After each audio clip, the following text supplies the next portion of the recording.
Welcome to my YouTube channel टेक्सीन। इस video में हम एट्रीब्यूट बाइंडिंग को डिस्कस करेंगे। हम देखेंगे कि एट्रीब्यूट बाइंडिंग का कॉन्सेप्ट क्या होता है एंगुलर में, किस तरीके से हम एट्रीब्यूट बाइंडिंग कर सकते हैं, क्या इसके एडवांटेजेस होते हैं। इन सारे इंपॉर्टेंट कॉन्सेप्ट्स को हम इस वीडियो में डिस्कस करने वाले हैं। ठीक है, सबसे पहले तो क्या करेंगे, एक न्यू कॉम्पोनेंट जनरेट करेंगे। तो उसके लिए एनजी जनरेट कॉम्पोनेंट और अपने कॉम्पोनेंट का नाम, जैसे मैंने यहाँ पे आके अपने कॉम्पोनेंट का नाम रख दिया एट्रीब्यूट डैश बाइंडिंग, क्योंकि आज हम इसी टॉपिक को डिस्कस करने वाले हैं। तो मैंने अपने कॉम्पोनेंट का नाम भी यही रख दिया। तो अब होगा क्या, एट्रीब्यूट बाइंडिंग के नाम से मेरे पास एक न्यू कंपोनेंट जनरेट कर दिया जाएगा। ठीक है, तो हम यहाँ पे आ जाते हैं अपनी ऐप डायरेक्टरी में, और इस ऐप डायरेक्टरी में बेसिकली मेरे पास एट्रीब्यूट बाइंडिंग के नाम से एक न्यू कंपोनेंट जनरेट हो जाएगा।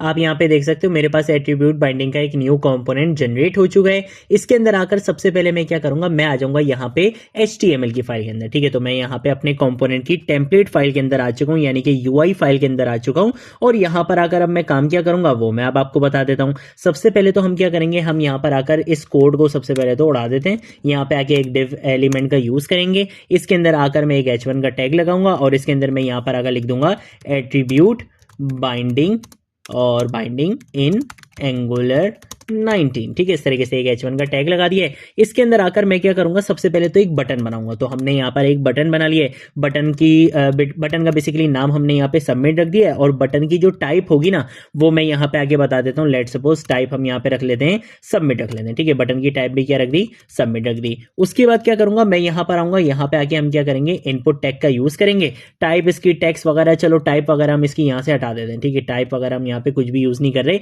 मैं सिंपल क्या यूज करूंगा, यहाँ पे हमारे पास एक वैल्यू का एट्रीब्यूट होता है, और उसके अंदर हम क्या बता देते हैं, वैल्यू क्या रहेगी। जैसे अगर मैं यहाँ पर आकर लिख देता हूँ लेट सपोज फरजीन लिख देता हूँ। ठीक है, कंट्रोल एस से क्या करूंगा, सेव करूंगा। अब हम क्या करेंगे, हम आ जाएंगे यहाँ पर app.component.html की फाइल में, और यहाँ पर आकर मैं क्या करूंगा, अपने इस कंपोनेंट को कॉल करवा लूंगा। तो इस कंपोनेंट का नाम बेसिकली क्या है, app dash attribute dash binding. ठीक है, इस कंपोनेंट को यहाँ पे कॉल करवा लिया है। इसको यहाँ पे क्लोज करेंगे, और यहाँ पे देखो app.component.ts के अंदर ये इंपोर्ट भी ऑलरेडी हो चुका है। इसको भी यहाँ पे सेव कर लेंगे। ठीक है, मैं आ जाऊंगा यहाँ पे, और यहाँ पर आने के बाद मैं सबसे पहले क्या करूंगा, npm start की कमांड से अपनी एप्लीकेशन को यहाँ पे रन कर दूंगा। ठीक है, तो इससे क्या होगा, मेरी एप्लीकेशन यहाँ पे रन कर दी जाएगी। तो देखो यहाँ पे मेरी एप्लीकेशन रन हो चुकी है, और अगर मैं यहाँ पर आऊंगा तो देखो एट्रीब्यूट बाइंडिंग इन एंगुलर 19 यहाँ पर आ चुका है। ये बटन है सबमिट का, ये सबमिट टाइप का बटन भी बन चुका है, और इसके अंदर इनपुट फील्ड के अंदर देखो वैल्यू भी यहाँ पे आ रही है। लेकिन इसको मैंने हार्ड कोड किया हुआ है। अगर मुझे इसको डायनेमिक बनाना हो, अगर मैं यहाँ पे इसको डायनेमिक बनाना चाहता हूँ कि भाई यहाँ पे अंदर जो वैल्यू आ रही है वो भी डायनेमिक रहनी चाहिए, बटन की जो टाइप है जो मैंने अभी यहाँ पे हार्ड कोड करके इसको सबमिट किया हुआ है ये भी डायनेमिक आनी चाहिए, तो ये काम हम कैसे करेंगे। अब ये काम करने के लिए हमें करनी पड़ेगी एट्रीब्यूट बाइंडिंग, क्योंकि यहाँ पे ये जो टाइप है ये भी क्या है, एट्रीब्यूट है, और ये जो वैल्यू है ये भी क्या है, एट्रीब्यूट है। कुछ हमारे पास प्रॉपर्टीज भी होती हैं, जैसे क्लास होती है, आईडी होती है, जो हर एलिमेंट में हम यूज करते हैं ना। क्लास और आईडी का कॉन्सेप्ट यूज करते थे HTML में, सेम ऐसे ही यहाँ पे भी हम क्लास और आईडी का कॉन्सेप्ट यूज कर सकते हैं, बट वो हमारी प्रॉपर्टीज हैं, और प्रॉपर्टी बाइंडिंग के बारे में हम आगे चल के डिस्कस करेंगे। ये हमारे क्या है, एट्रीब्यूट्स हैं। जैसे कि SRC एट्रीब्यूट होता है, टाइप एट्रीब्यूट है, वैल्यू एट्रीब्यूट है, ये बेसिकली हमारे क्या है, एट्रीब्यूट्स हैं। अब इसको अगर मुझे डायनेमिक बनाना होगा, तो डायनेमिक बनाने का मतलब क्या है कि भाई ये जो वैल्यू आ रही है वो कहां से आ रही होगी, इस कंपोनेंट की टाइप स्क्रिप्ट वाली फाइल से, यानी कि कंपोनेंट वाली फाइल से आ रही होगी। तो मुझे इसको डायनेमिक बनाने के लिए सबसे पहले तो जाना पड़ेगा यहां पे, और यहां पर जाने के बाद मैं क्या करूंगा, इन वैल्यूज को यहां पे डायनेमिक बनाऊंगा। ठीक है, तो मैंने यहां पर आकर लिख दिया है लेट सपोज यहां पे बटन टाइप लिख दिया है, और बटन की जो टाइप होगी वो क्या रहेगी, स्ट्रिंग रहेगी, और स्ट्रिंग रहने के बाद हम यहाँ पे आके इसकी वैल्यू यहाँ पे लिख देंगे। मैंने यहाँ पे आके वैल्यू लिख दी है इसकी सबमिट। ठीक है, अब आप बोलोगे भाई यहाँ पे भी तो हार्ड कोड कर रहे हैं ना। आप ऐसे एज्यूम कर लो कि भाई यहाँ से या तो API से डेटा फैच हो रहा है, या हम यूजर से इनपुट ले रहे हैं, वो सारा काम कर रहे हैं, बट वो सारा काम इन दी एंड करके हमें किसी प्रॉपर्टी को असाइन करवाना होगा। ठीक है, तो अभी मैंने आपको यहाँ पे वही करके दिखा दिया कि एक प्रॉपर्टी को हमने यहाँ पे वैल्यू असाइन करवा दी है। अब यहाँ से हम डायनेमिक बना देंगे इसको। ठीक है, तो हमने यहाँ पे इस प्रॉपर्टी को ये वैल्यू असाइन करवा दी है।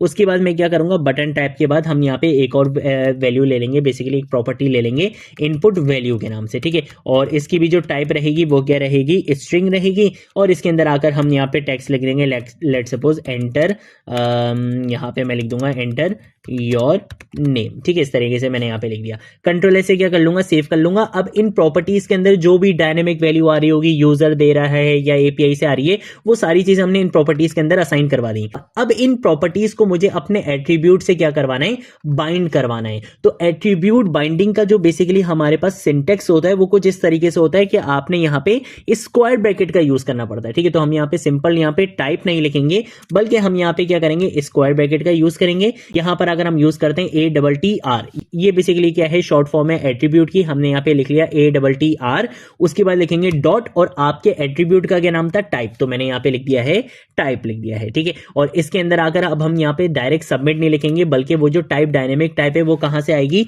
बटन टाइप से। जो मेरे कंपोनेंट वाली फाइल के अंदर मैंने यहाँ पे बताया हुआ ना बटन टाइप, ये बेसिकली बताएगी कि बटन की टाइप क्या रहेगी, ठीक है।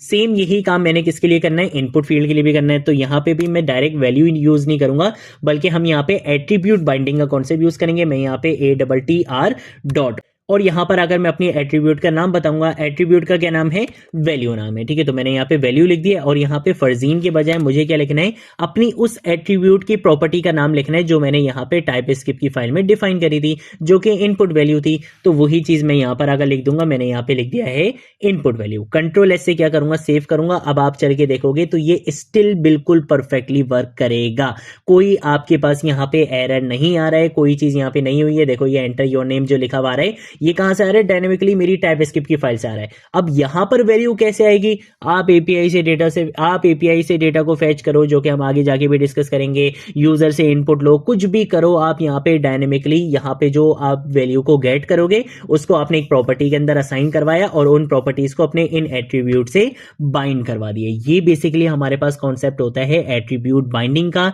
आगे आने वाली वीडियोस में भी हम क्या करेंगे, प्रॉपर्टी बाइंडिंग को भी डिस्कस करेंगे, कुछ और डेटा बाइंडिंग के कॉन्सेप्ट्स को भी हम इंप्लीमेंट करेंगे। आज की वीडियो के लिए इतना ही। जितना भी सोर्स कोड है उसका लिंक आपको नीचे डिस्क्रिप्शन बॉक्स में मिल जाएगा, वहां से आप एक्सेस कर सकते हो। अगर आप लोगों ने अभी तक इस प्लेलिस्ट को एक्सेस नहीं करा है तो भाई जल्दी से इस प्लेलिस्ट को एक्सेस कर लो, ज्यादा से ज्यादा शेयर करो, क्योंकि यहां पर आपको एंगुलर 19 बिल्कुल स्टार्टिंग से लेकर एंड तक सिखाई जाएगी। आज की वीडियो के लिए इतना ही। अब हम मिलेंगे नेक्स्ट वीडियो में नेक्स्ट टॉपिक के साथ, तब तक के लिए बाय बाय।